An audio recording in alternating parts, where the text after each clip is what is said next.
What's up? What's up? What's up? It's good to be back here on a Friday. I ain't gonna press you. You know what I'm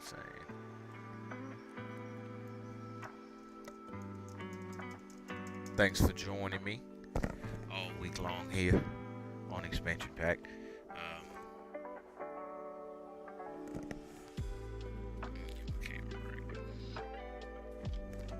There you go.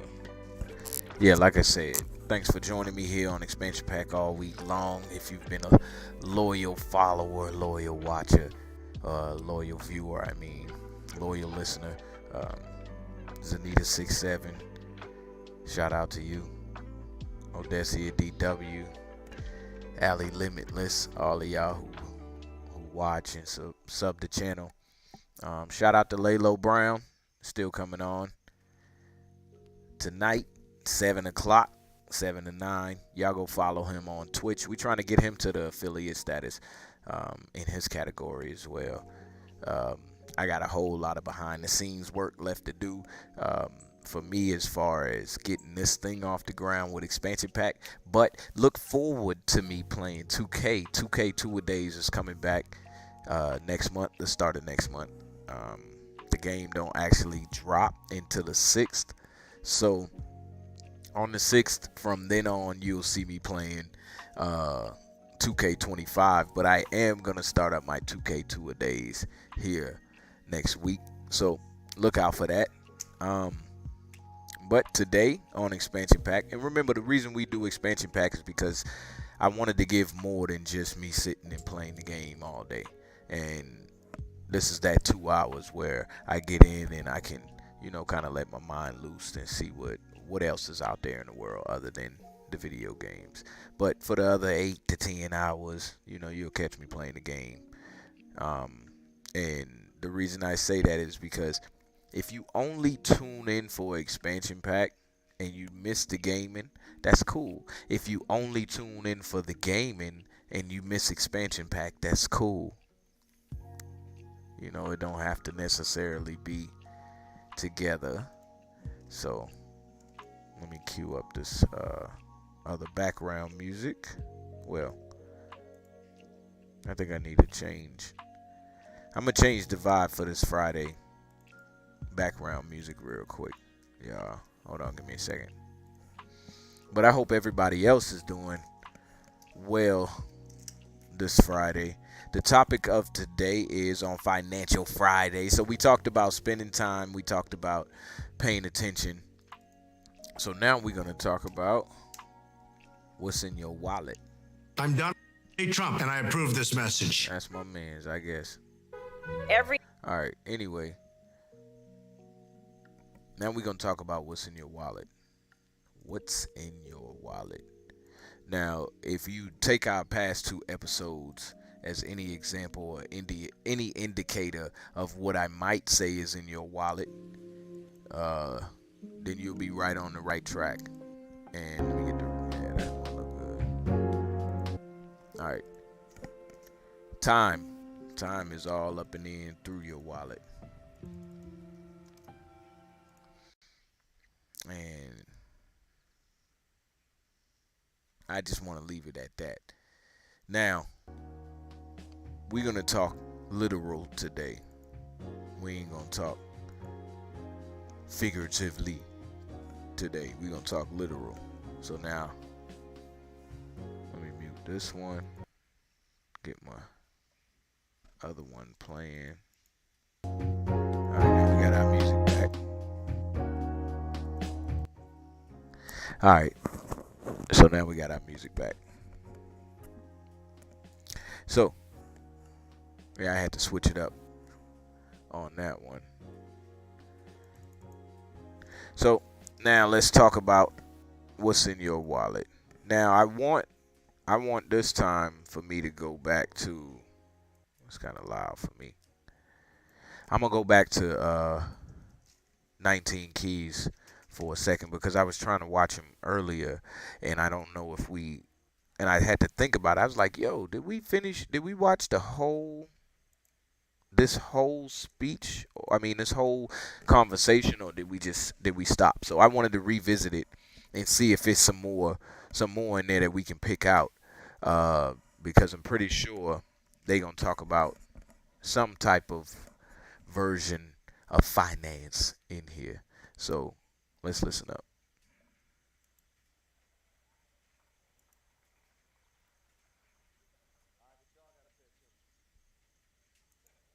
No, but it's real though. I say that because I'm as I study things and I just think about the masses, right? The masses are usually controlled by the master, and most people don't control their lives. And some people are happy and they fine with that, but then there's a percentage of people who actually I do gotta want go to have back. power over their lives. Hold on. There we go. Play that again. And creating a new one.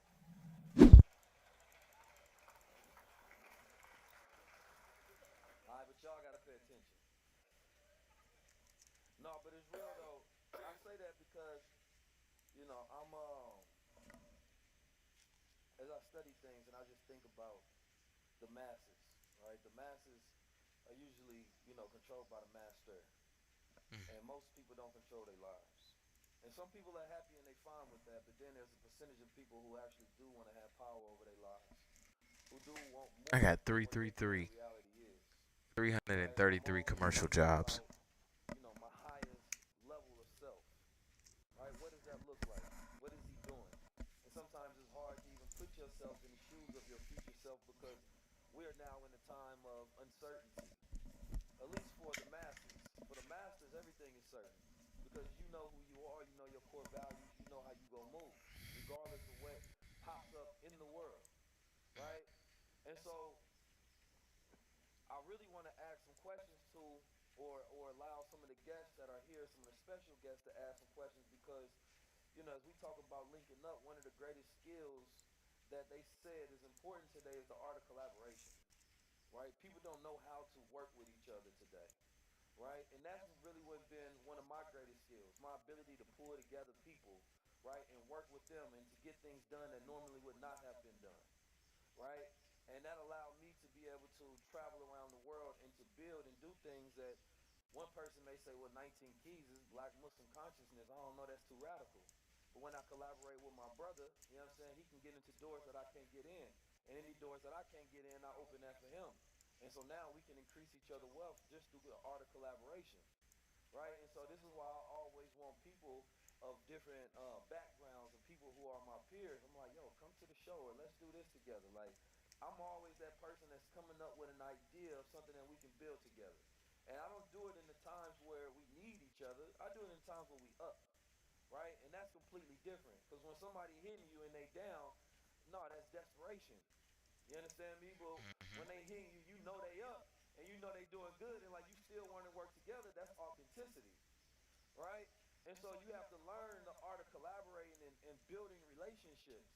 Because I think some people day one they be like, yo, bro, so I got this show or this. Like, come on, I don't even know you, bro. Like, you gotta saying? You So right now, what we gonna do is we gonna put some stuff in our wallet. That's what we gonna do. Forget what's in it already.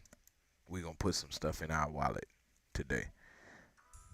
All right. at least 3 points of contact before you can start to create an air familiarity with somebody, right? And then you have to learn to serve the people that you're trying to work with or for, right? And most people don't know how to insert themselves and be a value in the situation. So when you learn how to assess what a person has going on, and you saying that this is how I can make you some money, or this is how I can grow your enterprise, or this is what you may be missing. Let me just do the work. Most of the people that I'm working with right now, people that I have long-term relationship with, or people that did the work before I asked them to, and it was good work, and I'm like, yo, I need you on the team. Like now you realize, like you just showed me something that I need. I'm not gonna go without it, right? There's this African brother in Nigeria, man. He be stealing all my videos. And I just seen them on YouTube, and they getting like 100,000 views. At first I was gonna pull them. You know what I'm saying? Like it got me messed up, but I realized like, no, let me reach out to him and hire him because he was doing better than my team. Shout out to the team, but he had a different level of creativity. His thumbnails was raw. He had a picture of me, my shirt off. You know what I'm saying? They had like 200,000. Say, bro, working. So, I hit him up and I'm like, we need you on the team. And now he about to run the YouTube channel. But he created his job, right? 70 to 90% of the jobs in the future ain't been created yet, right? What they say about AI, it's not going to take your job. It's somebody else will use AI that will. When you see these jobs being laid off at all these companies because they don't need them no more. If they can decrease human error and increase effectiveness in their bottom line at their business, then you will replace your staff with AI as well, right? And so for me though, I feel like, or I know rather, if we really want to win as a culture, and Dame talks about this a lot, and that's really aligned with my values, and I say core values a lot because I really want you all to think about your top 5 before you leave out of here, so that anything you do, you have to do, and it has to be aligned with that.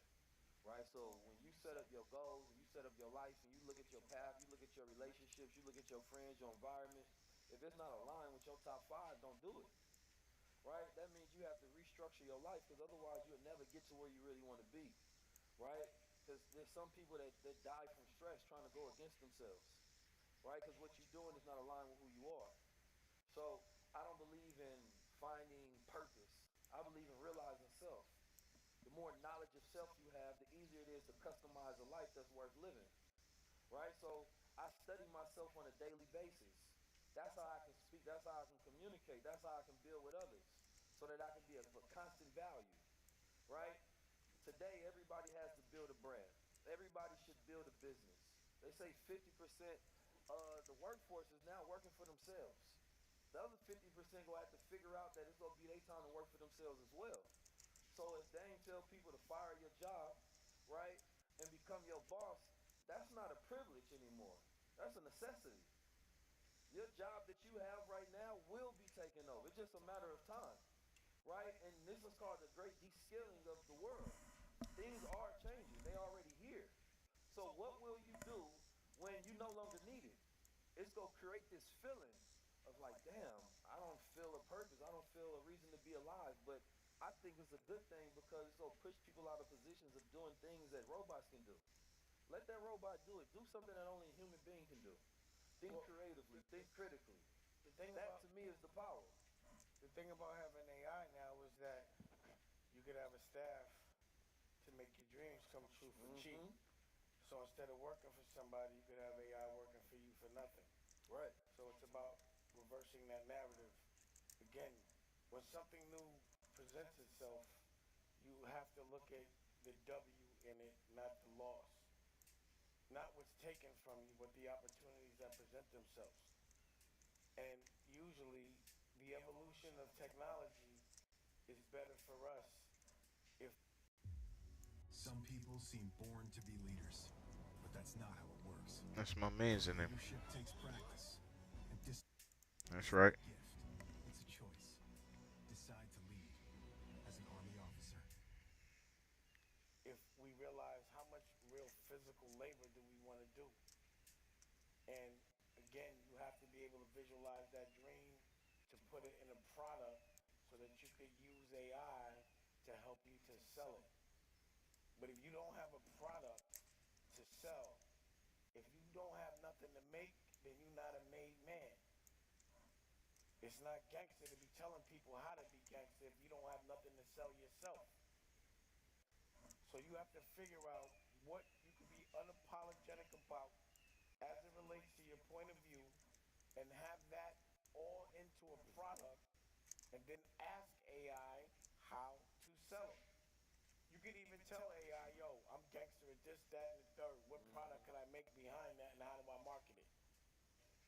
So AI is making it where instead of having a job, you could be a boss.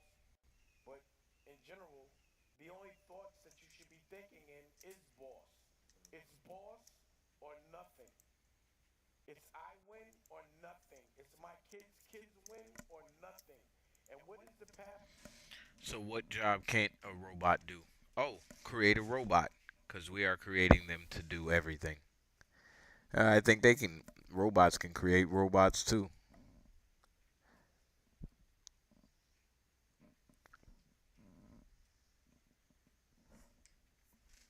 Now, I wanna kind of stay on topic, only because I don't want to get too deep and lost in the rabbit hole today. I want to be literal today, and well, figuratively, we gonna put some stuff in our wallet today, and some of the stuff that they saying is beneficial. Now we could look at um, the ways that it could bring about our detriment, but let's just stay on the beneficial and say that we're gonna put this in our wallet, like um, somewhere in a room, somewhere. They got all of the dreams that you've never seen, and all of the codes and hacks to life that you've never used or never heard that existed. And yeah, Get to that. A bill could be paid late as long as in the future your children and your children's children's bills are not. And that's all that matters. Because if you survive what's ever going on now, then you good. It's your job to be strategic, to architect what you want the people you love to feel. Thinking about the people you love, it's like you have to be selfish to think about how to help others because you can't help nobody unless you can help yourself. If you have to pay a bill late to help somebody, then to me that's an oxymoron. That shouldn't happen.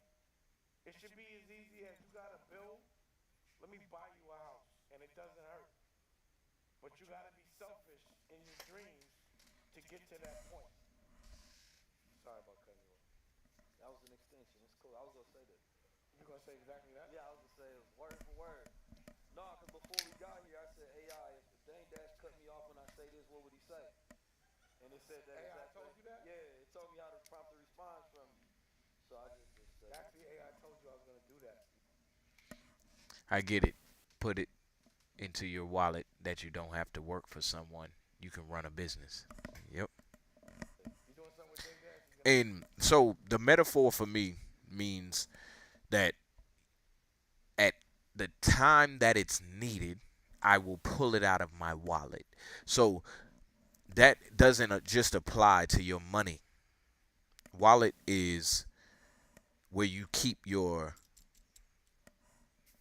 I don't know what to call them, but I'll give you an example. So at the time it's needed to show you my grandkids, my kids, my uncle, not my uncle, but my nieces and nephews.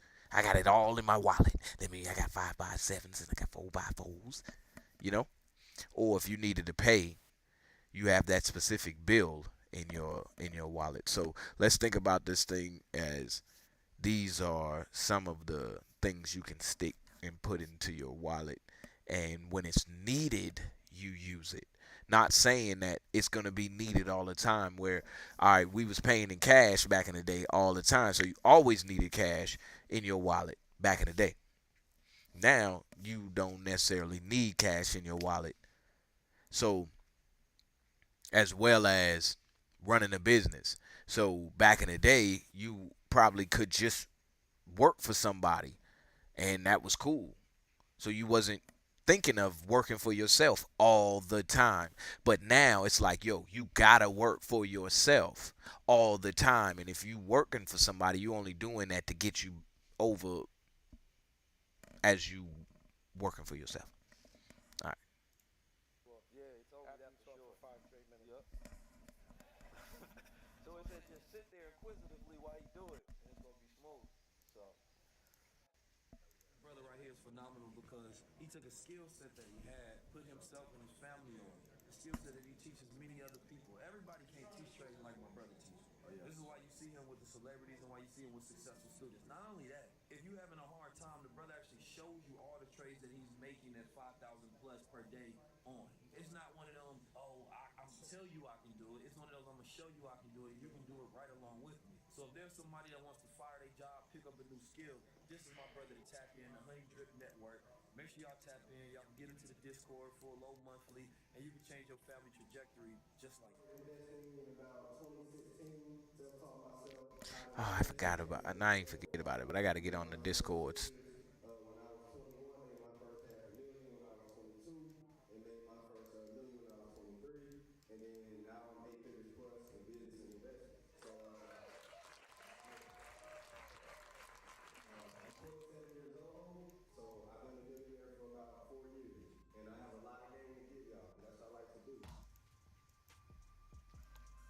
We here for progress. We here for freedom. We here to heal. It's a far haul time. First up, Makeup by Mario Foundation. This is definitely my shade. Open, please. Now she's black man. I see you. So hold on.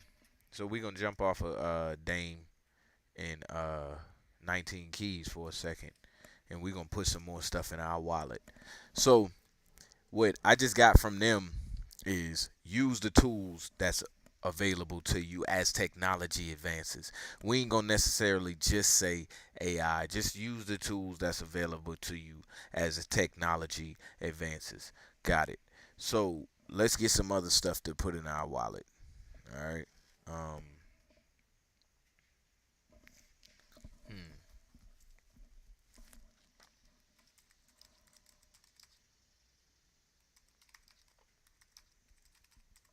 Got it. I typed in life hacks for our wallet.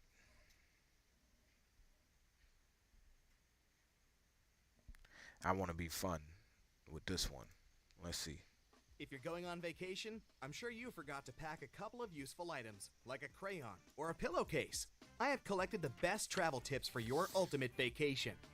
You should carefully think about when you are planning to go somewhere. Money If you management have got some you. kind of flexibility, just forget about going on a trip in July. You don't need to travel during the busy season. It's too expensive and there are way too many people. The best time to travel is during the shoulder season, which is between the high and low seasons. In Greece, for example, it's April and May. In September, October. The weather is already or still great, but there are fewer people and the accommodation is way cheaper. When searching for flights, always do it in incognito mode. If you do it in the regular mode, the saved cookie files will track your Hey. searches, and cheaper flights will be less likely to pop up since you've been Word. searching for a while. Don't give yourself away. Hey. In cheaper Now y'all flights, better listen. if you do it in the regular mode, the saved cookie files will track your searches in Y'all better September, listen up. Hold in up. the high and low seasons. In Greece, for example, it's April and May. In September, October. The weather Hold is on, wait. already or still great. Shout out to what is this? Brightside YouTube channel. If you're going on Uh, vacation, This video is called "Always Keep a Bread." Always keep a bread clip in your wallet when traveling. Here's why. And this is more so. This is just a fun video for us to be able to put some more stuff in our wallet. I'm sure you forgot to pack a couple of useful items. Smart like a saving, crayon credit or a use, got it. pillowcase. I have collected the best travel tips for your ultimate vacation. Got you. You should carefully think about when you are planning to go somewhere. In case you have some kind of flexibility, just forget about going on a trip in July. You don't need to travel during the busy season. It's too expensive and there are way too many people. The best time to travel is during the shoulder season, which is between the high and low seasons. In Greece, for example, it's April and May. In September, October. The weather is already or still great, but there are fewer people and the accommodation is way cheaper. When searching for flights, always do it in incognito mode. If you do it in the regular mode, the saved cookie files will track your searches, and cheaper flights will be less likely to pop up since you've been searching for a while. Don't give yourself away. Always go incognito. Another trick is to pick a different home country and currency, the one with a better exchange rate. This way you can buy tickets in different currencies that will be way cheaper. Next, when buying the ticket, make a flyer account, no matter the airline you travel with. Airlines gift you miles, and when enough, you can get a free flight. Even if you travel with different airlines, there is no need to miss out on an opportunity. And yes, don't dispose of your plane ticket after the trip until you saw that your miles were posted on your flyer account. Also, if you ever need to cancel a non-refundable ticket, just don't cancel it and don't show up. In case something happens and the flight gets canceled, you will get your money back because no one knew you weren't going to fly anyways. As for picking the seats, if you fly with someone, don't pick the seats next to each other. Keep the middle seat between you, and there will be a higher probability that it won't be booked unless the plane is full. If you're lucky, you'll have 3 seats for the 2 of you. But if you end up getting a neighbor, you can just ask them to switch seats with you so that one of you can sit next to each other with whoever you're traveling with. Most people will be happy to switch. If you have a long layover, use it to your advantage. 6 hours layovers aren't cool. Too long to chill in the airport, but too short to get out. In this case, better opt for longer layovers and use them to explore the city before your next flight. If you're booking a hotel, always join their loyalty program. Just like with plane tickets, it won't hurt, but you will still be treated like a special guest. Also, when checking in, ask for an opportunity for an upgrade. You can get a better room for the same price, and always make sure to let the hotel know if there's any special occasion. Like a honeymoon, anniversary, birthday, or anything. You'll probably end up with some nice perks from the hotel staff. Even though websites for hotel search are cool to use, once you pick the hotel, just call them directly for booking. Websites take fees for posting offers, so everything that appears there will be more expensive. Call the hotel directly to book a room, and you'll get it for cheaper. But don't feel limited by hotels. Airbnbs are a great option, and often you can get luxurious places for cheap. Also, if you don't mind hostels, they can be fun too. You can meet and befriend travelers from other countries, and maybe you can even stay at their place if you ever go to their country.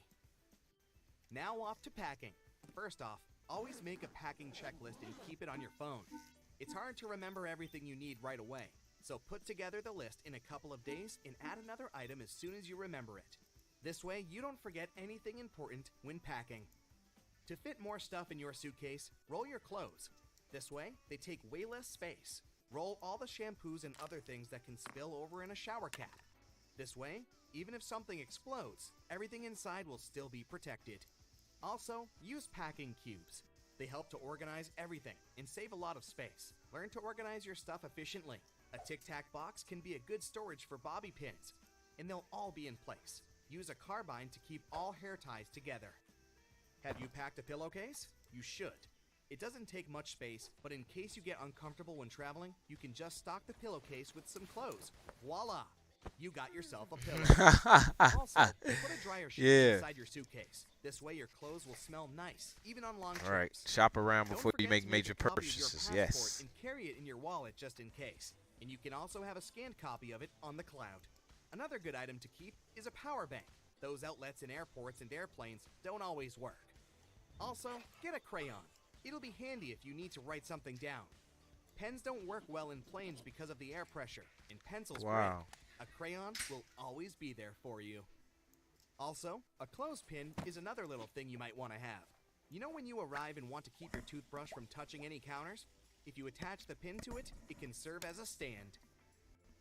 Another little but useful thing is a bread clip. Those serve so many purposes. You can use it as a bookmark, attach it to the end of the tape roll, or keep in place your rolled cords in. But most importantly, they are a must for your flip-flops. The V-shaped part often comes out through it. To avoid it, just slip the bread clip underneath the bottom. It'll serve as a Word. stopper, and your flip-flops will last. What to wear? Of course, comfort is the first priority. Sweatpants and leggings are way more comfortable than jeans. A comfy jacket will ensure you don't get cold. A fringe scarf is nice All to have right. too. They're fancy and they Let me turn see how into much a more cover. this is. Also, make sure you're wearing. All right. So that one was just fun. That was just me typing in something fun for us to watch. I did get a lot of good out of that as far as staying in incognito mode when you're searching for flight tickets and stuff like that. Hold on 1 second. Let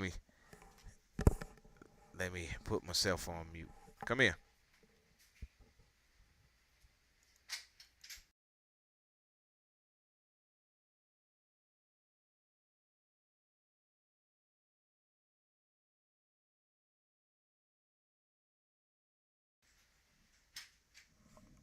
All right. Yeah, it was. It was. So now let's put some other stuff into our wallet. So first we had smart saving. Let's see. Smart saving on what if you ain't making nothing? So let's start with something we can save. Hold on. Smart saving.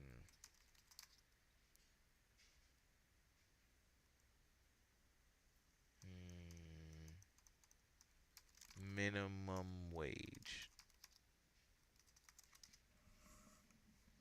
I typed in smart saving tips for minimum wage. The Chinese sick. Oh.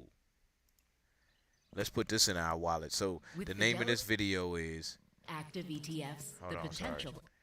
The Chinese Secret to Saving Money Revealed by Humphrey Yang on YouTube. He got 1.35 million subscribers. Y'all go check him out. Let me see what he talking about. I forgot to subscribe to that last one. I'm going to go back after this. Remind me to go back and subscribe to that last channel. I had liked that video. Of these money saving tips from my dad, who's your typical good with money. In this video, I'm going to reveal the Chinese secret to saving money. Now, I've gotten a lot of these money saving tips from my dad, who's your typical good with money Chinese person, and I want to share with you those today. People sometimes will ask me if I'm half Asian, but I'm actually 100% Chinese, and my mom is from Beijing, my dad is from Shanghai, and I've done many trips to China, including 2 6-month stretches, both in Hong Kong and in Beijing, and many trips in between. So sit back, 你好，我们现在开始这个节目吧. The most stunning fact about the Chinese is that in China, the gross savings rate there is 45.9% as of December 2021. That means on every $100 that they bring in, they're going to be saving roughly $46 of that. Contrast that to the United States, where we have a heavy focus on consumption in this country. Our savings rate is typically between 3.5 and 5% according to the data. So what's the reason for this big disparity? I mean, that's almost a factor of 10 that we're talking about here. So why are the Chinese so good at saving money? First, it's definitely cultural. Us as Americans, we're always being hit with sales, discounts, financing options, and the like. 80% off clothes. Come on in and I'll give you a free quote. And we're always kind of pressured to keep up with our neighbors. Is this car $15,000? A lot of this originated after the post-World War II era. It was not long after the Great Depression, and it was deemed patriotic if you were actually to consume in America at that time, and so they were trying to spur the economy on. And I encourage you all to go shopping more. In China, it's very different. They have a heavy emphasis on saving money because of what money means to them, as well as the demographics of their country. You'll also find a heavy aversion to financing things in China. Oftentimes, Chinese people want to buy things full in cash instead of trying to finance it and take on debt. Now, if you're just looking for the Chinese secret to saving money, I'm going to leave a timestamp down below so that you can just skip to it if you want. However, right now I'm going to cover the why as to why Chinese people save money, because I think it's really interesting, and if you understand intrinsically why Chinese people want to save money, it can help you save money as well. So the first reason why Chinese people like to save money is... Let's go to the secret. Like to save money, but let's actually talk about the money secret of this video. The main secret as to why Chinese people are brilliant at saving money, it's not anything crazy, it's just that they have every dollar accounted for. In my particular case, my dad would always know where his money was going at all times, and there is a special budgeting system that can help you with this, and in America and in the Western countries, it's called the zero-based budgeting system. The zero-based budgeting system is a method in which you budget where you spend every last cent of your monthly income income so that your amount left at the end of every month is equal to 0. So that means your income minus your expenses equals 0 at the end of the month. Now, Gotcha. expenses in this case also includes savings, investments, paying off debt, etc. Let's pretend you make $4,000 a month. A zero-based budget might look like the following. You have your rent, your Let me see groceries, your that. necessities all listed right here, but then you also have a section for the things that you're saving for. Your emergency fund, your IRA, your student loan payments, new car fund, and then any other savings that you might want to do. You can see by the time that you get to the end of your budgeting, you are left with $0 at the bottom right here. This is essentially the zero-based budgeting system where all dollars are accounted for. You can easily do this budgeting system at home, but it also means that you have to be super honest with your own expenses, and sometimes you might have to do this for 3 months to get an average of all your variable expenses throughout the 3 months. If you watched some of my videos before, you should know that this budgeting system doesn't exactly tell you how much you should spend for every single category. Rather, it kind of helps you understand your expenses as a whole, including your fixed expenses, and then you can kind of categorize your expenses and allocate your budget from there. All right, there are 4 main factors that the Chinese prioritize to help them save a lot of money that I want to tell you about. Before we do that though, make sure to drop this video a like, and if you enjoy economics and business content, I want you to check out my free newsletter called Hump Days. That comes out twice a week on Wednesdays and Sundays. It's completely free to sign up, and I will link it down below, and I hope to see you guys in the newsletter as well. All right, so the first of the 4 main factors that the Chinese do to help them save money is that they don't indulge in luxury goods or goods that are just there as status symbols. The majority of Chinese people want to stay humble, and they also want to fly under the radar, so they usually stay away from these luxury products. Yep. Okay. We passed the secret now. I want to hear some demographics from him though. Then I'm gonna go to the next side of this. Hotel room with friend.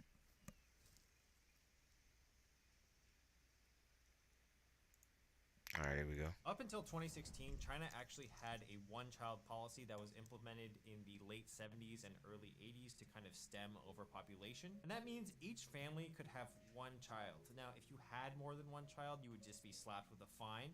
And in addition, if you didn't pay that fine, your household would not be able to register your second child's name in the household system, so your second child would not be eligible for healthcare services and other services like education. So naturally, this one-child policy created a sharp decline in newborns, as you can see by this graph, but also in sex-selective abortions. In China, it's usually much more important to have a boy than a girl because the boy usually inherits the family name as well as the property.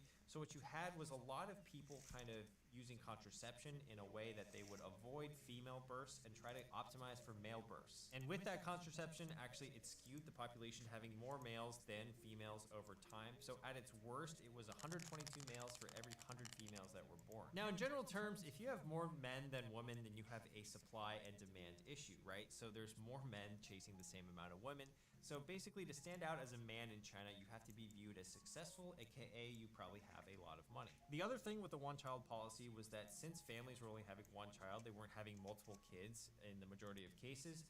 That means that the parents could save more money because they didn't have multiple kids to feed. So you kind of had a double whammy with the one-child policy. You had parents not having to spend as much money, and then the males trying to save as much money to become desirable. Another reason for saving in China is that there's no 401k, there's no IRA, there's no retirement accounts that Chinese people can contribute to. Rather, they do have what's called a pension system, but still many people in China are wary that the pension system will still be around when they retire.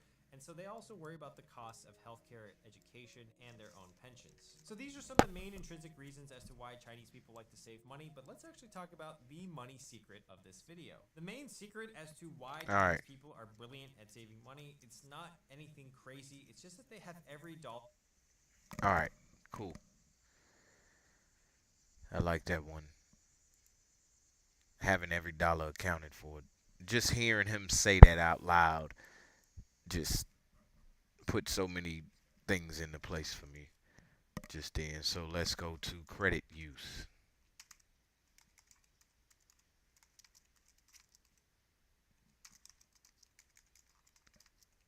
Credit use. Life. Hacks.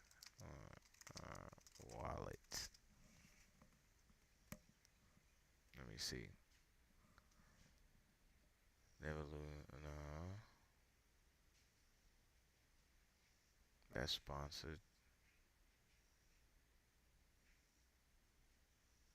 see.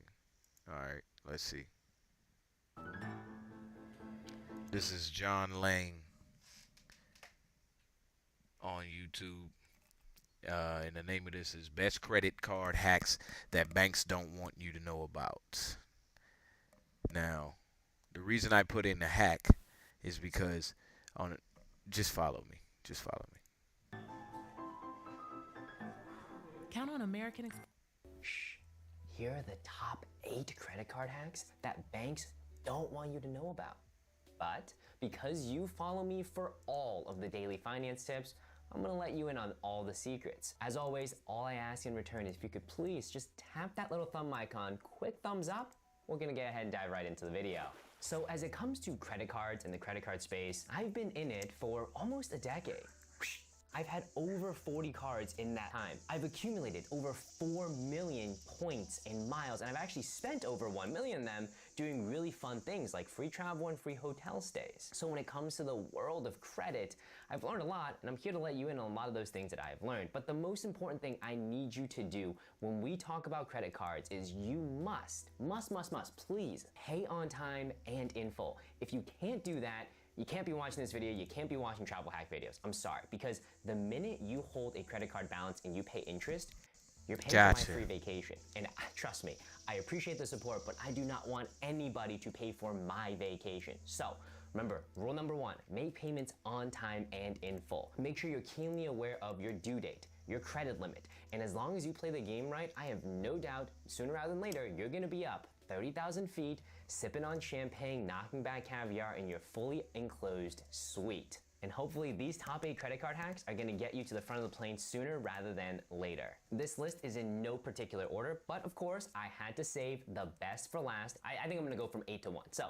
number 1 is gonna be the best, stick around for it, but all the others are incredibly valuable. So if I talk or go too fast at any point during the video, pause. If you have questions, just drop them in the comment section down below. I'll try to get to as many as I can. All right, let's go ahead and jump in.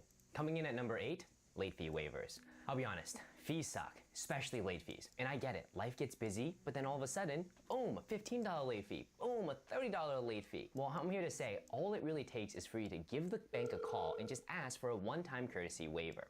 And I'll be honest, I may or may not have had like 3 one-time courtesy waivers. Now, I don't think that you should abuse this by any stretch, but just be aware that for the most part, banks will grant you a courtesy waiver if you just miss once or twice. So don't get stuck there paying that $15, $20, $30 fee. Pick up the phone and give them a call. Number 7, retention offers. So I don't know if you're aware to this, but for a lot of banks or companies in general, the cost to acquire a customer is usually pretty expensive. So when they have a customer, they want to keep them. Well, how that works in your favor is if you have a credit card, especially one with an annual fee that you're not sure you get maximum value out of, you can actually call them at, let's say, the end of your 1-year anniversary and ask if there is any sort of retention offer associated. So these are usually bonuses that they're going to give you, whether it's like spend 1,000, get 20,000 points, or they might just give you 5,000 points. Whatever it is, you're asking them for a little something to keep you as a customer. When it comes to retention offers, there's 2 ways to go about it. 1, be direct. Hi bank,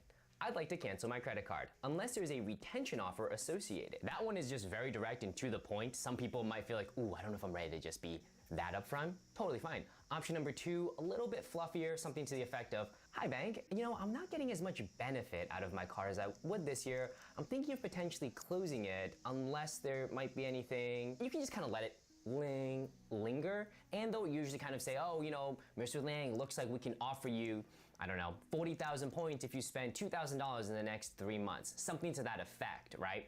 And I've gotten this. I've gotten retention offers on American Express cards, Amex Platinum, Chase Sapphire cards in 2020 as well as 2021. So there's different cards that you can get retention offers for. Even the no annual fee ones might be able to give you something, but I always say, if you're considering canceling, or if you just want to see, hey, after the end of a year, am I going to get some free money? Pick up the phone and give them a call. Number 6, a reconsideration call.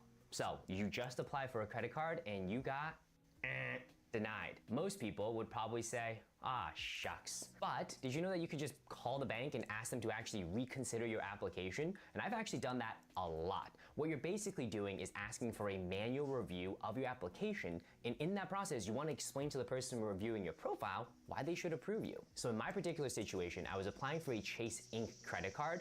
Without getting into the nitty-gritty of it, they were miscounting an authorized user card I had. The reason it's important with Chase, there's a 524 rule. With the 524 rule, if you have more than 5 cards in 24 months, Chase denies you. They were counting an authorized user card in the 524. Well, that's not right. And so I had to call the reconsideration line, and I actually had to speak to 3 representatives on 3 separate instances over the course of 3 hours to get it pushed through. Now, that's an extreme case, but I was very confident that, hey, this is a technicality, like you can't deny me based on that, and I ended up getting approved. For most people, as long as you're not breaking like a hard set rule, like a Chase 524 rule or anything to that effect, you should be able to at least call, ask them to explain why you got denied, and then you have a chance for a rebuttal. So something to the effect of maybe you got denied, they say, hey, there's too many hard inquiries. Well, I would call them like, you know, the reason I actually wanted to apply for your card is because I'm traveling more and just there's so many travel benefits, or I just got a new job, I'm gonna be spending a little bit more on furniture. For a little savings, Specialist Miller buys in bulk. For a lot of savings, she bundles her home and auto insurance with USAA. Furniture and decorating my house or my apartment. Like, give them an actual reason of why you want the card. As long as you're not breaking any hard set rule, you should be good to go. And to find a reconsideration line, just Google whatever the bank is in the reconsideration line. Number 5, a product change. So when it comes to your credit score, one component that factors into it is your age of credit history, both looking at average age and your oldest card. And sometimes for people, they might have an annual fee associated to an old card and like, oh, you know, it's an old card, has an annual fee, I don't know if I want to use it or not. Well, I'm saying instead of closing your oldest card, because that could net negatively impact you, instead you could just do a product change where you call them up and ask them, hey, can you actually just downgrade my card to one that has no annual fee? Number 4, you can actually move your credit between different cards of the same bank. So for example, if you have Chase Freedom cards, Chase Sapphire cards, you can actually move the amount of credit extended to you from one card to another. So for example, if you wanted to maximize the 1.5% earning of the Chase Freedom or whatever it is, and the credit limit is only like say $1,000, but you might have had $15,000 on a Sapphire product, you could just kind of shift that around over to the Freedom. That's not a hard pull, you're not applying for more credit, it's just moving what you have onto a different product to maybe capture the cash back. I don't really use that often, but I know that is kind of like an edge use case of one way to go ahead and shift credit around. Number 3, pay as much of your balance as you can the day or two before the statement close date. So you need to realize that your credit utilization accounts for 30% of your total credit score. So your credit utilization is basically how much credit are you using over how much credit is available to you. Now most people understand that, okay, once a month that gets reported to the credit bureaus. But the day in which it is reported is on the statement close date, and then you have 28 days or something like that from the statement close date to the due date to actually pay it. Why is that important? Well, let's say you had a $10,000 credit limit. Let's say you bought an item for $8,000, but you're like, hey, I've got $8,000 in cash, I'm gonna pay it right off. Great. However, when the statement closes, it takes a snapshot. It says, okay, John spent $8,000 of his total $10,000 available credit limit. 80% utilization. That gets sent to all the bureaus.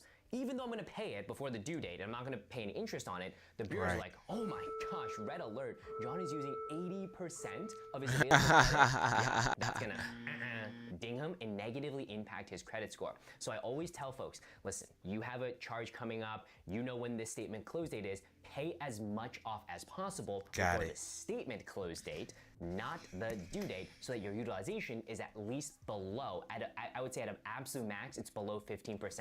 I like to keep it under 5%. However, you don't want to pay the whole thing off because you still want to say that there's a little bit of utilization. So let's say of the $1,000, maybe I pay off like $7,500 and it's $500 against a $10,000 charge.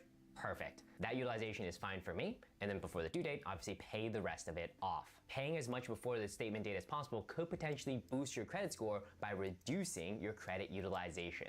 Number 2, freeze your credit. This one is such an important one for me in terms of just like managing your total financial picture. When you freeze your credit reports from Experian, Equifax, and TransUnion, nobody can just pull your credit report without your explicit authorization. I've seen horror stories of people going and buying a car and asking for financing, and all of a sudden the car dealer has like pulled their credit 4, 5, 6 times trying to get them the best rate. The dealership might be thinking they're doing you a favor to try to find you the best rate, but what that's doing is every single hard inquiry is a slight ding on your credit report. Now, hard inquiries only account for 10% of your total credit score, so it's not a huge deal, but if I don't have to get dinged, why would I do that? Like, why would I let them pull my credit 6, 7, 8, 9 times as opposed to, all right, you get one pull it, and let's see what we can find as the best. Now, with freezing your credit, it's super easy. You can just go directly to Experian, TransUnion, Equifax, go on their website and find the freeze option. If you need to make an account and freeze them. Freezing your credit report will not negatively impact you in any way. All it basically says is nobody can look at your credit without your permission. Your credit score is still going to be calculated. The banks are still going to send information to the credit bureaus. All it basically means is nobody can just randomly pull your credit report without your explicit authorization. For me, everything is frozen. Every single time I apply for a credit card, I will then unfreeze for 24 to 48 hours, apply for what I want, and then refreeze it. In addition, given the fact that there have been so many security breaches, I'm looking at you, Equifax, who ended up losing the personal information of probably every adult in America. So, with that as a risk out there, by keeping all of your credit reports frozen, what it means is, God forbid your information was ever stolen, nobody can just take your name and social security number and start applying for credit cards, applying for loans in your name.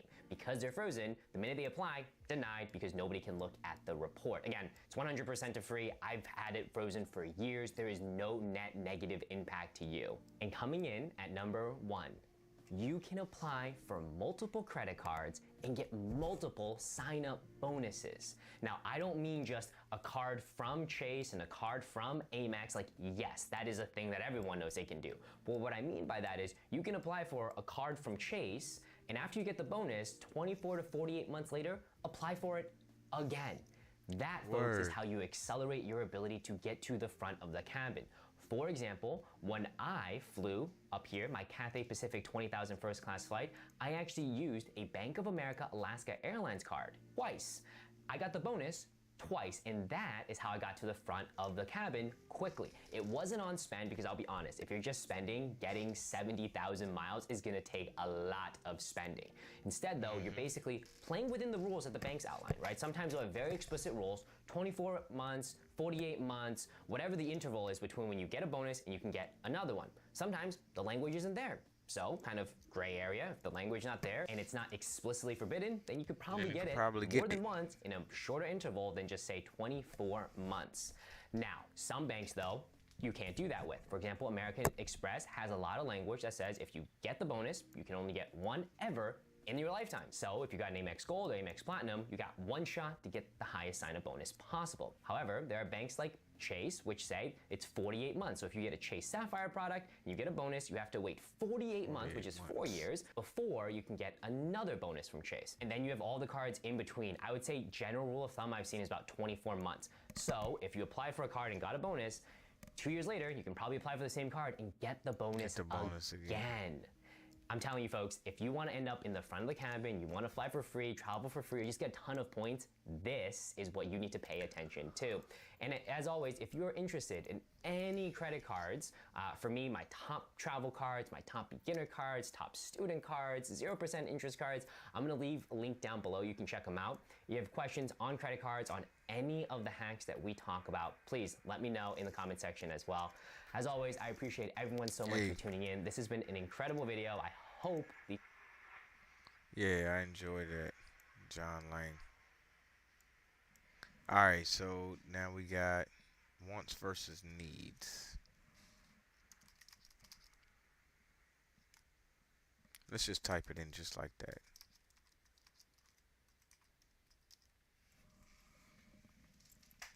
Wants versus needs.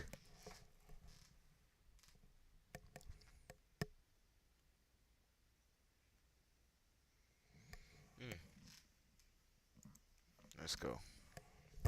Today, so not this tomorrow, is not next week.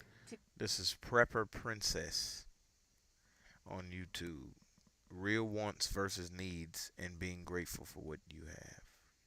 Race and election day will be here before you and I know it. What is going on, YouTube? I am Prepper Princess, the author of Living on Almost Nothing. If you are interested in purchasing my book, I will go ahead and leave a link down in the description box below. Today I want to talk to you about extreme budgets, extreme frugal living.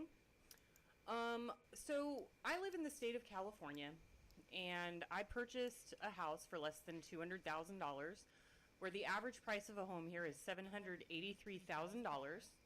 I live on about $1,200 a month. Now the problem with that is that more than 500 of that, it's about 517 or 503, is medical insurance. If it weren't for medical insurance, I would be living on $700 a month. Now, just to put that into context for all of you, $700 a month is like, what is it? It is $8,400 per year. And I've lived on $1,000 a month or less my entire adult life until I moved back here, and the medical insurance it got me. It got me. But other than that, I live on $700 a month. And people always say it's impossible. But there are people out there that live on less than me. Now, I'm the only person I know of that lives on such a small amount that does not accept, I don't have any low income electricity bills or welfare of any sort. I don't have any sort of income coming in from the government. I don't have food stamps, discounted medical insurance. I don't have any of that stuff. I'm the only person I know of that lives on so little that does not have assistance, government assistance. So let's put it that way. My home is mortgage free, free and clear. I have no debt. I use a rotating credit card that I pay off bi-weekly. I don't even pay it off monthly. I pay it off bi-weekly. There is no rhyme or reason to that. It's just because I'm paranoid. I get paranoid because I was in debt in my early 20s and I never want to be in that position again. So I make sure that my credit card is always paid off. And people talk about expenses in the household and how they absolutely cannot live without this. They absolutely cannot live without that. So my brain, obviously, is going to be very different from everybody else's. So here's what I would like for you guys to do real quick. Think back to when you were a kid or a teenager. Back then, we didn't have any money. You don't have any money as a teenager or as a kid. And think of the best memory you can. Like, just go back and think of one of your favorite memories. And what is in that memory? Is that memory shopping? Is that memory at an amusement park? Is it buying things? Or is it like mine? My favorite memories cost nothing. Okay, so way back in the day when you were poor, you had some used crappy bicycle, no-name brand that you found on the side of the road that somebody was giving away, and you went and bought new inner tubes that were like $2 each. Back in the day, yes, they were $2 each. You'd buy new inner tubes, you'd fill them up at the local gas station, and you had a bike. That is how you got a bike when I was a kid. That's how I got a bike when I was a kid. What we had was these pegs. So you put pegs on the front and back of your bike. Mm-hmm. And if somebody was so poor that they didn't have a bike, that's okay, because you can carry two passengers, one on your front handlebar using the pegs, and one behind you using the pegs. Pedal. So what me and my friends would do, and we all had the pegs going on, we would go down to the creek. We had this creek that was a pretty good flow, and it went from our town to the next town. And what we'd do, we'd all go down there, and then somebody would take their turn, and all of us would get into the creek and find a log and go all the way down river to the next town. And you're like, well, how did you get home? One person who didn't have a bike was so excited to be able to ride your bike that you would tell them to take your bike and meet you downstream at such and such a place, and we're going to float downstream and we'll meet you there. So that person would borrow your bike and go all the way downstream and hang out with their friends, hang out with all of the friends down at the end of the creek, and you would go with your friends and ride a log down the creek. That is one of my best memories. Guess how much money that cost? None. That's nothing. If you're finally ready to take a trip without the kids. Another thing is I have these friends who have a cabin in the desert. It's been passed down like a bazillion generations in this place called Darwin, that there are actually documentaries out there about Darwin, which is crazy.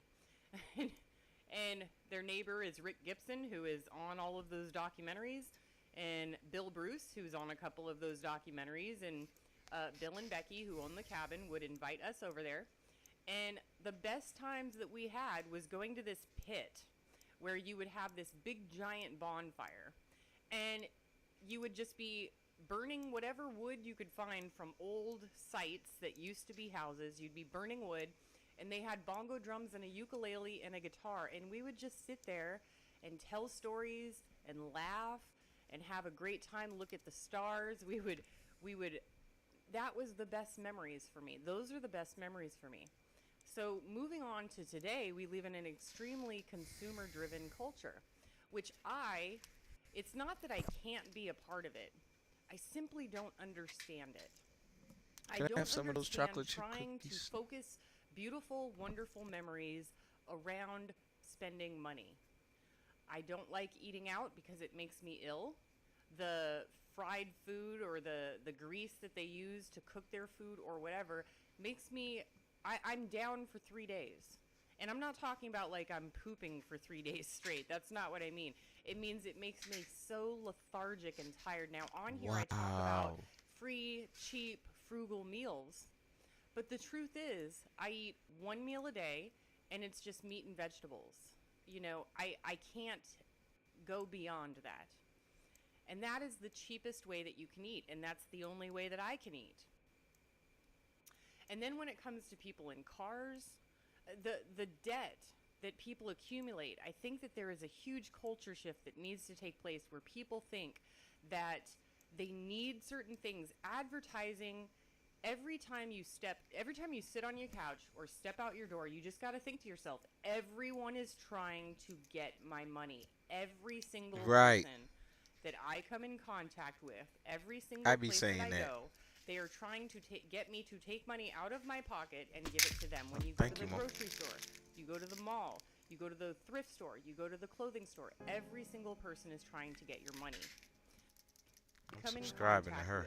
Every people in cars, the debt that people accumulate, I think that there is a huge culture shift that needs to take place where people think that they need certain things. Advertising, every time you sit on your couch or step out your door, you just got to think to yourself, everyone is trying to get my money. Every single person that I come in contact with, every single place that I go, they are trying to get me to take money out of my pocket and give it to them. When you go to the grocery store, you go to the mall, you go to the thrift store, you go to the clothing store, every single person is trying to get your money. So when I do things, I make sure that they get as little as possible if it is a product or service that I need. Okay, so let's talk for a second about, first of all, student loans, mortgages, medical debt. You got to get rid of them. Those are the first things you have to get rid of, because student loan debt is not forgivable in bankruptcy, and medical debt is something that will follow you forever if you don't get rid of it. Same with student loans. If you already went to college, you got your degree, it's too late. You can't go back and get scholarships and grants. You can't go back and work your way through college. You have to get rid of those as soon as possible. And I can tell you from personal experience that living without debt, I've been living without debt for about 20 years, maybe a little bit less. For about 20 years, debt-free. And I have so much more opportunity than people who are in debt have. I have so much more opportunity. It's not about, flipping off your boss and walking off the job. That's not what it's about. It's about, okay, I live in this house. Maybe I want to move. So you save up your money for 2 or 3 years and you move. You just buy a house somewhere else because you have the ability to do that, because 100% of your income is staying with you. Because you're not, or not 100%, but close to. I save about 90% of my income. But that money is staying with you and you're not allowing other people to take it away. There's a lot of other things that I find I don't understand. I have a 25-year-old car. It just hit 90,000 miles. It was a garage-kept grandma car, a 98 Toyota Camry. Runs perfectly. Do that because 100% of your income is staying with you. Listen to this. Not Listen to 100%, this. But close to. I save about 90% of my income. But that money is staying with you and you're not allowing other people to take it away. There's a lot of other things that I find I don't understand. I have a 25-year-old car. It just hit 90,000 miles. It was a garage-kept grandma car, a 98 Toyota Camry. Runs perfectly. It runs brand new. It still has the new car smell, and it's been 25 years. Almost no maintenance, just oil changes and tire rotations. And then eventually I'll need a new battery, but that's about it. 25 years old. I have liability-only insurance. And people always tell me, I need full coverage. Let's talk about wants versus needs for a second here. You want full coverage. You don't need it. You don't. You simply don't need it. There is a huge, again, with marketing, they're trying to get your money. There is a huge problem with people not understanding anymore because you are bombarded with ads 24/7, all day long, all the time. There is a huge disparity, a big disconnect between wants and needs. What you need is food, water, and shelter. What you want is steak, soda, and the nicest house in your town. That's my girl.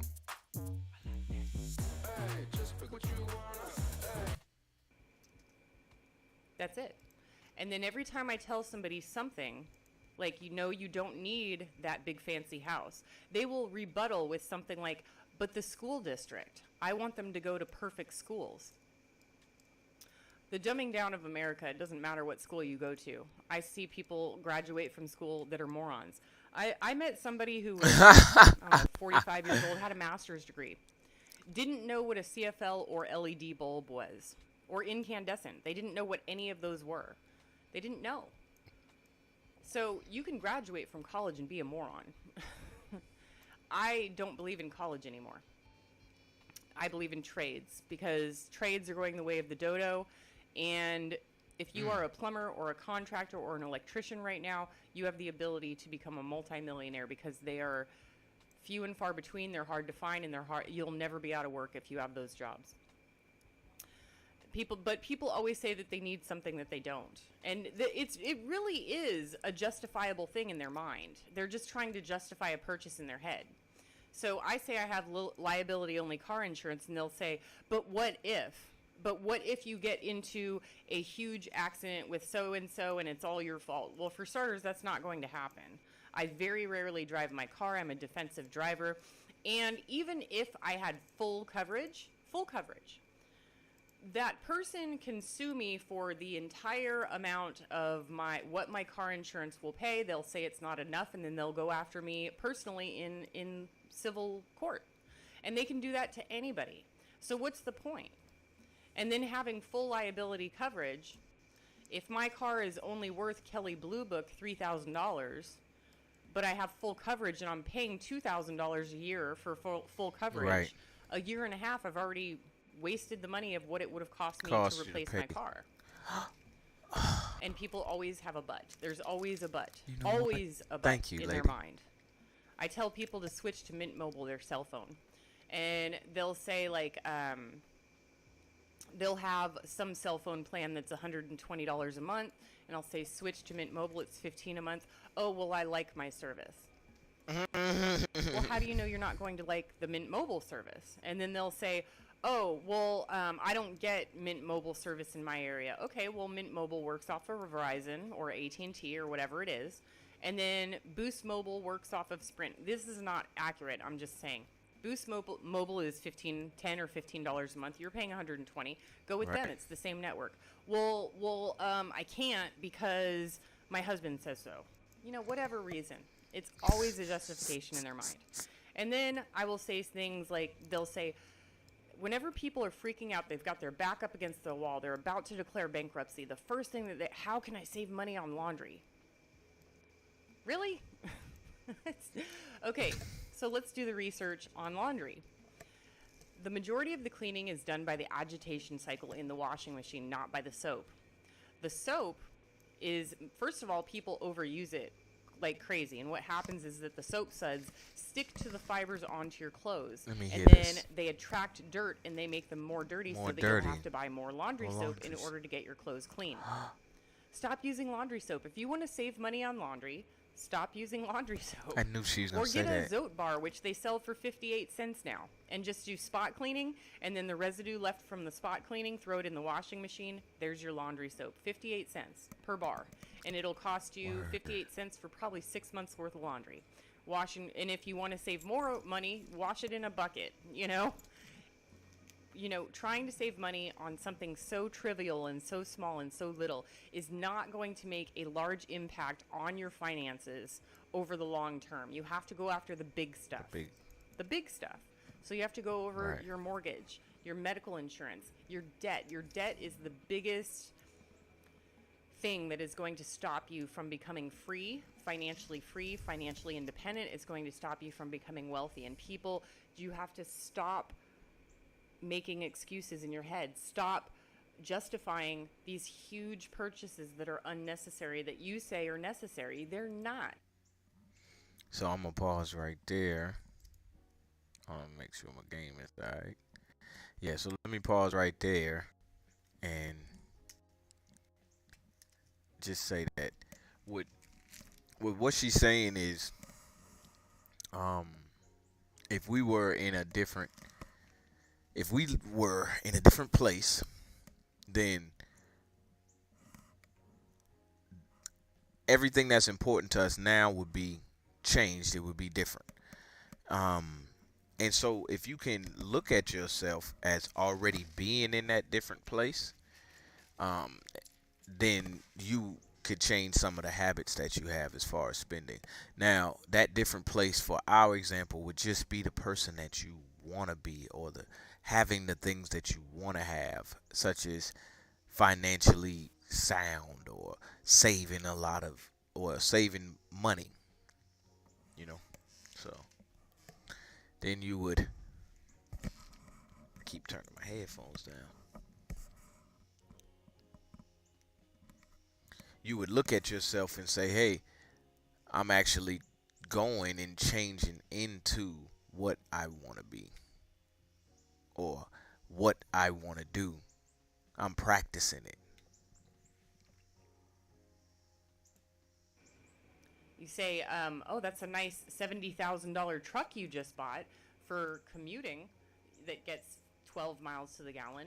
Oh, well, I need it because the kids have to go to soccer practice. Right. So I want to look at something real quick.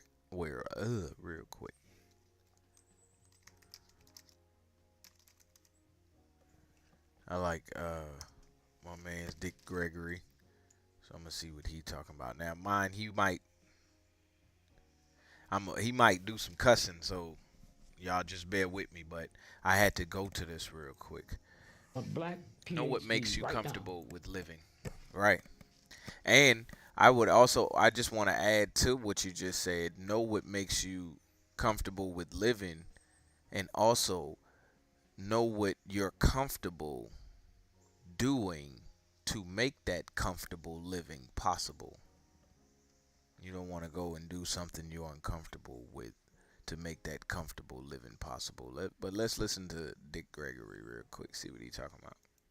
Driving down the street in Washington, D.C., a black PhD right now, driving down the street in Washington, D.C., with $1 billion in the bank, 5 PhDs. He hear a squat car, and he squeezed the steering wheel tight. Nobody came to that. That's in Wow.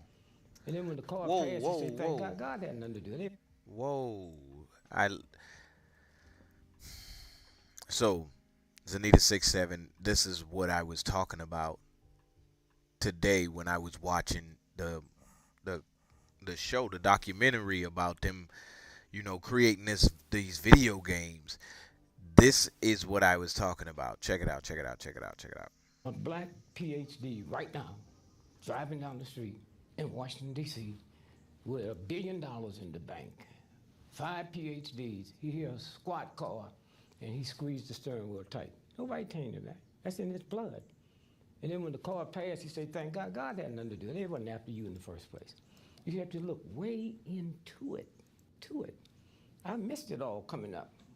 My mother, gave me everything a child would want. See, when I was born, we didn't have welfare. Everything a child would want for Christmas. They told me a white man brought it to me. So we sit here, you and I, you're 81 years old, you've been a public person for most of that time. Yes. And you are not a liberated man? Not at all. No, you can't get liberated with money. That comes from inside. They convinced me that all black women are ugly. They convinced black women that all black women are ugly. The only woman on the planet, a black American woman, go to a place called a beauty parlor. All the rest of them hair salons. Beauty parlor. They teach me something's wrong with my hair. My hair didn't come from Sears and Roebuck. It came from the same God that put the universe together, and yet you hear black folks say, oh, she got good hair, she got bad hair. God in the business of making something bad? Everything. I'm sorry, I gotta run that back. Just bear with me. Now, driving down the street in Washington, D.C., with $1 billion in the bank, 5 PhDs. He hear a squat car, and he squeezed the steering wheel tight. Nobody told him that. That's in his blood. And then when the car passed, he said, thank God. God had nothing to do with it. It wasn't after you in the first place. You have to look way into it, I missed it all coming up. My mother, gave me everything a child would want. See, when I was born, we didn't have welfare. Everything a child would want. Exactly. Yeah, that's why I ran it back. So we sit here, you and I, you're 81 years old, you've been a public person for most of that time. Yes. And you are not a liberated man? Not at all. No, you can't get liberated with money. That comes from inside. They convinced me that all black women are ugly. They convinced black women that all black women are ugly. The only woman on the planet, a black American woman, go to a place called a beauty parlor. All the rest of them hair salons. Beauty parlor. They teach me something's wrong with my hair. My hair didn't come from Sears and Roebuck. It came from the same God that put the universe together, and yet you hear black folks say, oh, she got good hair, she got bad hair. God in the business of making something bad? But haven't we shaken some of that off? I don't hear people talk the way I did when I was a kid about good hair and bad hair. When I was born, they was changing a black person's dollar for 49 cents. Now they give me 98 cents. I don't want 98 cents for $1. I want a full dollar's change for $1. Or this cash register will never ring again. You got black folks so ashamed of ride. They call it rebellion. It's not no damn rebellion. A rebellion ain't something you have after a cop shoots somebody. A rebellion is planned. You know the day it's going to start. This is a ride. In Chicago in 1968. Right, you can't be liberated They with didn't say money. police rebellion. A black father. I had 3 boys. I never taught them to behave when you run across an ignorant, racist cop that might kill you. Why? Anytime you teach your child to treat filth nasty, then they think something wrong with them. That's the game. I've never taught my children you have to be twice as smart as white people. See, children don't hear what you mean, they hear what you say. And when you tell them they got to be twice as smart, I promise then they you. might mean they I promise you. Thank you. William Gregory. Dick Gregory, thank you for saying what I couldn't say today. to treat filth nasty, then they think something wrong with them. That's the game. I've never taught my children you have to be twice as smart as white people. See, children don't hear what you mean, they hear what you say. And when you tell them they got to be twice as smart, in their mind, they think they dumb. That's how it works. None of what we've been talking about so far is very funny. Yet you were a comic for a long time, Yes. and using humor to try to get people to think about these contradictions. Don't do that to me. Oh, what were you doing? You tell me then. I would never believe you can change things through humor at all. I remember a New York Times reporter asked me in Chicago at a nightclub when I finished, how many of these white folks you think is laughing because they're guilty? You can ask them that. Being black, I know some black folks whiter than white folks are. You stop and think, you know. You're when making a living. America goes to war, they don't send no comics. Right. They send some folks that just barely can read and write. What? When America decided they wanted to go to outer space, they didn't get some folks that love America. They got scientists. Scientists. And if this thing is to change, it had to be science. What have this done to your mind? I know who I'm dealing with. A white dude that his own wife, his mother, his daughter, his girlfriend didn't get the right to vote till 1921. If you do that to your mama, my mama better stay in the house. Legally, black folks have the right to vote before. And if this thing is to change, it had to be science. What have this done to your mind? I know who I'm dealing with. A white dude that his own wife, his mother, his daughter, his girlfriend didn't get the right to vote till 1921. If you do that to your mama, my mama better stay in the house. Legally, black folks had a right to vote before white women. Remember, I still think as a Negro, man, unshackled, unfree. You know, and I'm not gonna let nobody make me a hero because they think I'm a hero. I live with me. I know who I am. I'll die for it. But there's certain things I won't do, and that was the money piece. I mean, I made more money at that time than most people, just second only to Frank Sinatra. But I spent it for the movement. When they cut the food stamps off in Mississippi, I carried 70 tons of food there every 2 weeks. You make it sound straightforward and logical, but you walked away from the dough. You walked away from the applause. You walked away from whatever, the Ed Sullivan Show and all that stuff. You made a choice. You had to at some point say, this is more important to me than all the good things that have been dished out. If you could feel your hair grow, you'd probably go crazy. Okay? You know. So I had a big farm, Rolls Royce. I lost all of it. Who cares? You know, I grew. It was the movement that changed me. Okay, tell me how. Well, as a child, I went to the movie because I just realized the hand I've been dealt in the St. Louis ghetto, that can't come from God. Something's wrong, you know. So I went to the movie and dreamed, man, dream. I'd see Clark Gable, long black hair, and every time he'd say something to him, he'd shake his hair and flip it back. I damn near broke my neck one night sitting at home trying to flip a nap back. You know, and I said, to me, long before I did, that to be black in America, unshackled, unfree, and you hit big with a job, you know. And I said to me, long before I hit, that to be black in America, all the time he'd say something to him, he'd shake his hair and flip it back. I damn near broke my neck one night sitting at home trying to flip a nap back, you know. And I said to me, long before I hit, that to be black in America, and you hit big with a job or money, you owe yourself X amount of treats just to unmess up your mind. Right. So that's what I did. Before I hit big, I said this, when I realized it was going to be in entertainment. If I don't bring a woman into the nightclub, I'm not leaving with one. Okay? Yes, that sir. That was the law here. And so I had certain things set up before it happened. I want to bring up optimistic children, but realistic children. Sure. So you don't want to tell them the game's rigged and you already lost. So I've tried to temper realism with a belief in the future. It's a tough thing to do. I try to temper that knowing what's in your head, you know. You see, the one thing that President Obama should have taught black folks, you know, we were always told, behave yourself, get a good education. He went to the school the white boys go to.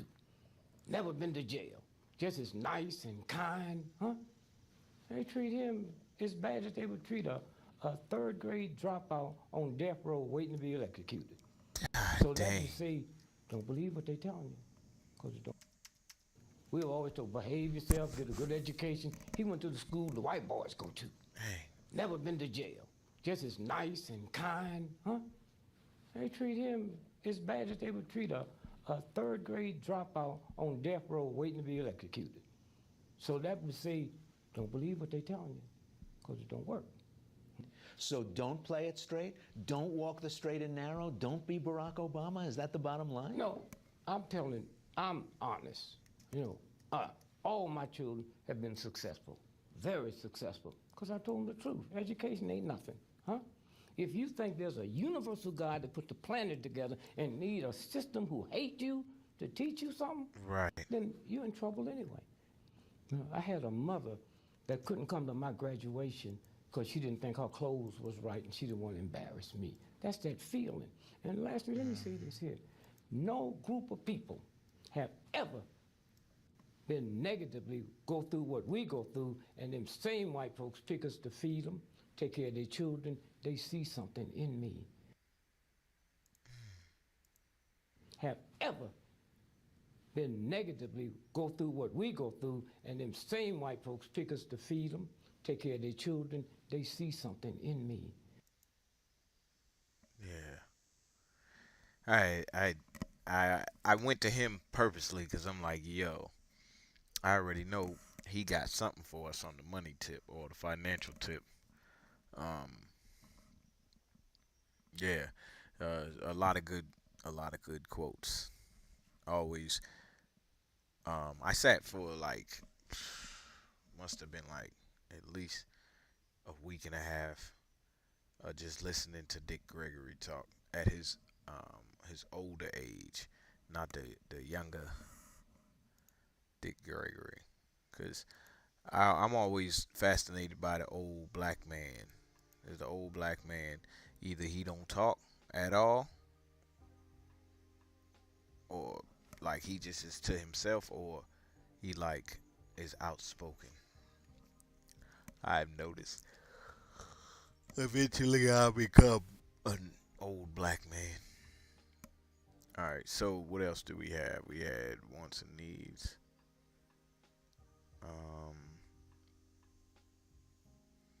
Shop around before making big major purposes. He has something for us on the life tip. Yeah, he definitely do. Let's listen to another one then. Let's listen to young Dick Gregory. I'm gonna just get us something that he talking about.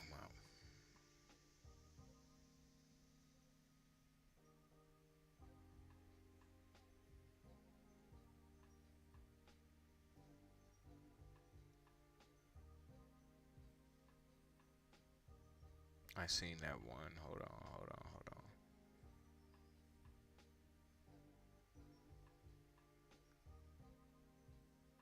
Usually I don't scroll this far, but I'm looking for something where he young.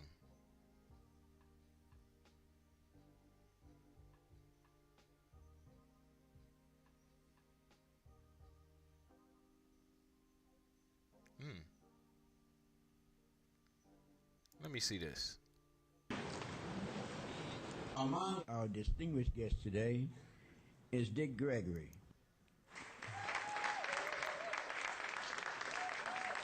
An African-American comedian, actor, author, recording artist, Dick Gregory remains one of the most influential civil rights activists, philosopher, anti-drug crusader, vegan, and advocate of healthy living of all time.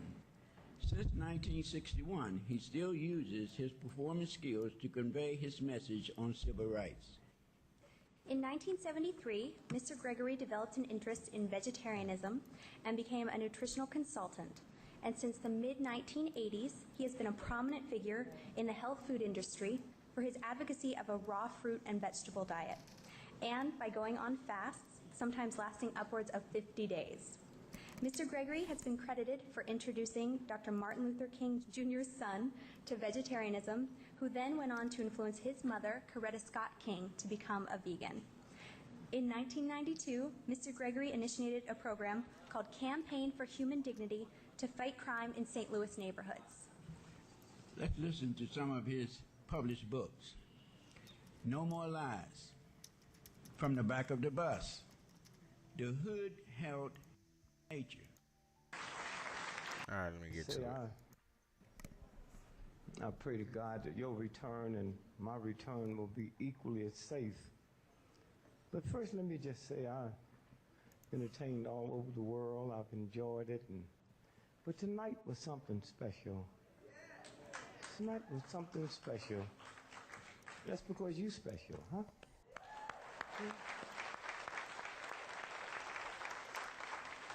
You know, we sit and we think about, just as ordinary people, how do you change a planet that's been controlled by money folks and business folks?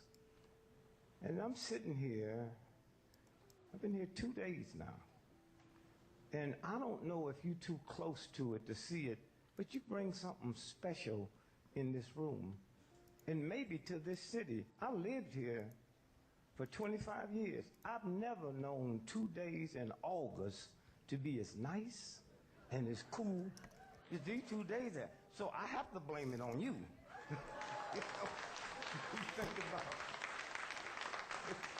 When you think about love and pleasantness, and I'm sitting here and I'm thinking about Africa, the biggest news going now is the starvation in Africa. I mean, think about the role you play. We're not talking about arming armies. We're not talking about fighting floods. We're talking about, after all of the craziness have happened, you're the group that's going to be left here to feed the folks. To feed them. Anybody can kill folks with guns and military and tanks, but with love, when you leave here, when this is over, and those of you that's looking all over the world, remember, you do count. One person with courage is the majority. Think about that. I like that. And so I say to Supreme Master, thank you. When I think about Jesus, when he was on the planet, everything we read that he said is hearsay. That don't mean it's not true. But the technology wasn't there then, that's here now. Jesus Christ never traveled within 300 miles from where he was born. And tonight, what you do here has gone all over the planet. The planet. Interpreted in many languages. We hear people talk about, oh, the pen is mightier than the sword. Come on, that's obsolete. What that meant was you can take the pen and write. But with that, you can only reach the reader. This here, right, the mic is mightier than the pen, because with the mic, you reach the reader and the non-reader. That's where we are today, huh? And when you think about the decent people, they just haven't been given marching orders. That's your job. When you think about how many people, when I walk in, and I've been knowing it for years, but to see that sign outside that talk about one vegan meal, huh, will save 3,000 gallons of water, huh? Think about that. One steak, in order to produce a pound of beef, you have to feed 16 pounds of grain. So we have it in our midst. We don't have to invent nothing. It's already here. It's your job to rechange, to reorientate the priorities. And then things will change fast and fast and fast.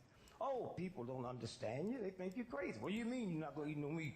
Oh, what do you mean by that? I mean, when I used to drink a fifth of scotch every day, smoke 4 packs of cigarettes every day, my top weight went up to 65 pounds. They called me Brother Greg. When I got into veganism and I want to eat anything had to be killed, they call me a nut. A health nut. You know, somewhere. And please understand the importance of water. I didn't realize until recently, in America, more people die every summer from dehydration than all the people die in America from floods, from hurricanes, from tornadoes, and winter storms. Something as simple as water. And so I say to you, Greeks understand what tonight means to a whole lot of people that's kind and nice, but nobody ever told them, if you give up that steak, if you give up this over here, if you give up that cheese, things will change automatically. I remember someone asked me, they said, you've been fasting for 40 years. What does your doctor think? I said, my doctor been dead 30 years. Yeah. Yeah. My next birthday, I'll be 80 years old. My wife fasting for 40 years. What does your doctor think? I said, my doctor been dead 30 years. Give up that steak. If you give up this over here, if you give up that cheese, things will change automatically. I remember someone asked me, they said, you've been fasting for 40 years. What does your doctor think? I said, my doctor been dead 30 years. Yeah. My next birthday, I'll be 80 years old. My wife. Next birthday. My wife will be 75.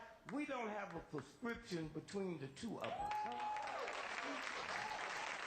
So not only when you change it to the vegan, not only do you help free up food for other people, my God, think what you do for yourself. Somebody asked me, say, you'll be 80 your next birthday? You look so well. How do you know when you're getting old? You know when you're getting old when somebody compliments them beautiful shoes you're wearing and you barefooted. Somewhere. And when you change that diet and you find that real love locked down in here, fear goes out the window. All of them little things that we think is just part of nature, fear, poverty. These things are conditions. The one thing my mother told me when I was growing up, you're not poor, you just busted. Poor is a mental condition. Busted is just a temporary situation. And so you have a job to go out and change these situations in the head, in the mind, somewhere. And you young folks, y'all got a big job to do, because a lot of old folks, they be telling y'all stuff don't even make sense. When I was a little boy, we didn't have television, wasn't invented. You imagine how stupid we were sitting around the radio. And I listen to people now talking about poverty. And let me tell you, we were so poor when I was a little bitty boy. The only time a rat was in our house, he was taking a shortcut to get across the street where there was some food. Somewhere, when you think about, and fear, you know, we look at TV now, and so many people look at TV and identify with crisis, identify with violence, identify with, I got a cousin in Kansas City, he watched so much TV movies about violence, he got 27 locks on the door, and then got nothing in the house. In the house. I said, boy, if somebody broke in here, they'd leave something. So somewhere, when you stop and think, we're going through all kind of transitions now. Oh, the banks is in trouble, the stocks in trouble. I know people I've been talking to this week that don't even know where the stock market is, but they scared. See, fear will do that to you. I've been married 53 years. 53 years.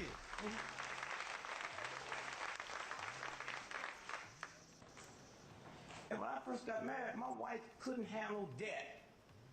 Fear. Couldn't handle debt. When are we going to pay Sears and Roebuck? You act like we have some money. We don't have no money. Right. When I get some money, Sears and Roebuck is not my first priority. They knew I wasn't going to pay for this stuff when I got it. I walked in the house 2 weeks later. She's scared to death. She said, here it is, Sears and Roebuck, the final notice. I looked at it and read it, final notice. Thank God we won't be hearing from them no more. You got to stop letting people manipulate you into fear. It's a game. Well, 3 weeks ago, coming back from Europe, and the guy asked me, said, Mr. Gray, people's losing their homes and all the foreclosures. How do you feel about that? I said, feel? Yeah, they took my house when times was good. He said they took my house with. They took my house while times was good. Me and my wife was in it. They repossessed my Rolls Royce while me and my wife was in it. And she was so naive, she thought they was giving us an oil change. So, fear. You leave here, understand, we have the power to change this planet. And don't let nobody manipulate you into believing that this planet's going to be destroyed. Only the universal God force that put this planet together will ever be able to destroy it. It don't need no nuclear bombs. It don't need nothing. Let me tell you something. If everybody left this planet today, within 24 hours, the rivers, the streams, the ocean would be clean. Don't underestimate the fact that somebody can scare you that a bunch of evil old men and a handful of women can change this whole thing with negativity. No. All they can do is remove us. We can die from impure air. We can die, but once we gone, it's just like your clothes. As long as you're wearing them, you can't clean them. Once you take it off, the cleansing starts. So let me tell you who you are. If you don't have a washing machine in your house, go to a laundromat and look at that washing machine. And then you know who you are. What cleans your clothes? What cleans that laundry? There's a little thing in it called an agitator. And when you leave here, know that's what you have to be, an agitator. And if you ever took the agitator out and put your laundry in there, all you're going to end up with is some wet, dirty clothes. It is that agitator. And we can be that agitator with love, not with fear, not with anger. You can't look at people starving and be angry about it because that means you have already realized that you don't have the power to change it. We have the power to change it. And so in our meditation, as we sit through the meditation, think about not the hungry people starving, but see them getting up with smiles on their face and understanding that there's a love out here that can turn this whole piece around. That's our job. But you can't do it with fear. It's love, love, love, and being lovable. And so as I sit here and say to the Supreme Master, thank you. Thank you for being here. First, we've always thought this was a men's job. We always thought, well, the men will come and save it. No, no, no, no, no, no, no. Human beings have no sex, have no race. When love sits in, you know what has to be done. We have the power to do it. And when I sit here and listen to that conversation on the couch, as long as I lived here in Chicago, I didn't know the importance it played when it comes to water. I didn't know that at all. And so somewhere, I can't swim. You man, 80 years old and can't swim. I'm sitting there listening to what they doing for water. I might go jump in the water tonight, huh? And so again, let me just say to you, we are changing this. And to sit here and look at the technology and this, what we heard tonight and what's going around the world, this will never be seen on all the billions of dollars that the corporations have. This, but it went around the world and we didn't have to go to say, can we get some money to put this together? We did it. That's the power of love. Yes, sir. That's the power that you have. And with the leadership of the Supreme Master who can bring groups together. And I hope that we can get copies of this.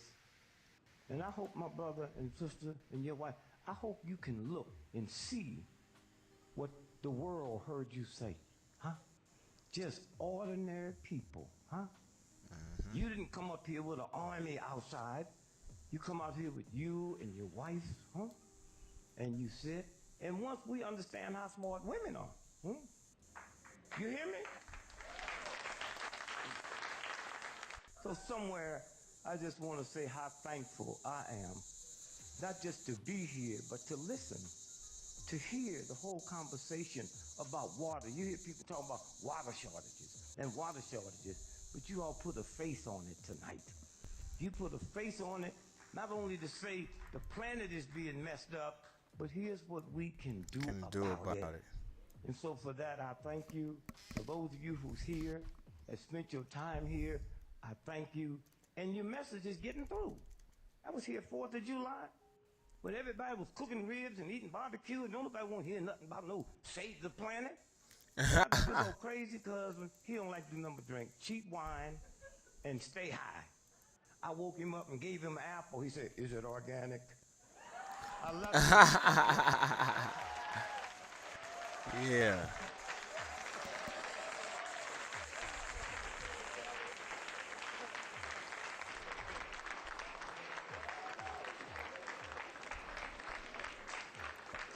All right, so I'm gonna go ahead and bring our show today to a close. So that was Dick Gregory. He was talking to us and doing a bit of stand-up at the same time, and I never saw that, and I like that. I've always heard him talk, but I never saw him do the stand-up side of things. So that has been our week here on Expansion Pack. I'm tired, I ain't gonna lie. I'm sleepy. Didn't get my coffee. Well, I don't have any coffee right now, so not saying that would help, but it would. I appreciate y'all for tuning in. Don't forget to tune in to Laylo Brown Presents Identity Groove Collective tonight from 7 to 9. And next week, we starting this thing up at 9 o'clock. Expansion Pack will be from 9 to 11. As opposed to 11 to 1. So stay tuned for that and don't forget. And if you do forget, just watch the rerun. It's the same thing. But I'm going to get up out of here. This is DGTA TV. Peace. See you next week on Monday.